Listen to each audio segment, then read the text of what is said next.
True scary stories. There's a great difference between watching a scary movie or reading a terrifying book and actually experiencing something out of the ordinary. There are always stories of ghosts in certain areas, but they have never been proven in any way. Some people just assume that it is a myth and that there is nothing like that. But other people will live to tell a different story. Some people claim to have met ghosts and in some cases even interacted with them. Welcome back. Today we look at some of the true scary stories of how people saw ghosts. An uninvited passenger.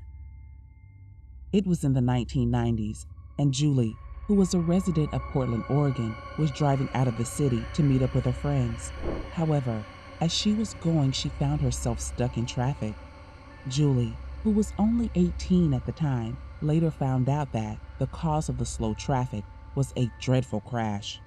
As she was driving past the awful car crash, she realized someone had died. Julie minded her business and went on with her journey. But as she was driving, a woman appeared to be sitting in her passenger seat. Even though Julie admitted to Hayes on Monsters Among Us that it sounded crazy, she confessed that she saw a woman dressed in work clothes seated next to her in the car. Julie was utterly taken aback by this, but the woman in the passenger seat appeared to be more shocked. Julie explained, saying that she looked like somebody who had suddenly ended up in somebody else's car. The woman in the passenger seat panicked and demanded to know how she got there and who Julie was. This was when Julie realized that the woman had an unearthly quality about her. It then dawned on her that the woman she had passed in the wreck was somehow the same person in the car. "Ma'am, you need to calm down. My name is Julie, and I'm here to help," Julie told the distressed woman. Julie then went on to explain to the woman that she had been in a car accident and she had somehow ended up in her passenger seat. This completely shocked the woman. At that exact moment, they drove past a clearing in the trees. After some encouragement from Julie, the woman peacefully walked toward the sun and disappeared into thin air.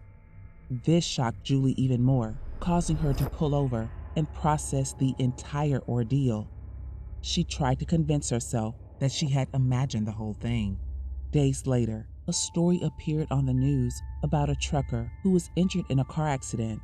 But what struck Julie even more about this story is that the picture they displayed was of the woman who was in her car. Grandmas in the cemetery. Jeff was from Dayton, Ohio, and he was driving around with his 3-year-old son, Miles, who was in the back seat. As they were driving around, they drove past a modest cemetery that was mostly filled with flowers and small plaques. It seemed like a giant garden, but something unexpected happened. As they were driving past the cemetery, the little boy who was singing happily stopped suddenly. He then pointed to the graveyard and told his father, "Look at all those people." Curious, Jeff turned to look, but to his surprise, he did not see even a single person there. Now he was confused, and he went on to ask Miles about the people he was talking about. As if nothing was off, the son said, "All those people over there, there sure are a lot of grandmas." Jeff immediately felt chills running down his spine, but he gathered up the courage to ask what all those people were doing.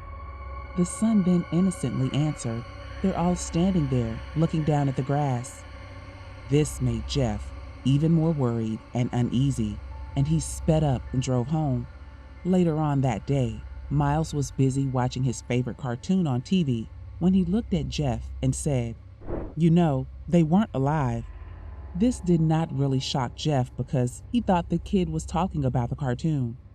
But then the kid went on to say, "Those people we saw, they were all paused." Jeff was confused about whether the kid had a sixth sense or whether it was just one of his wild imaginations.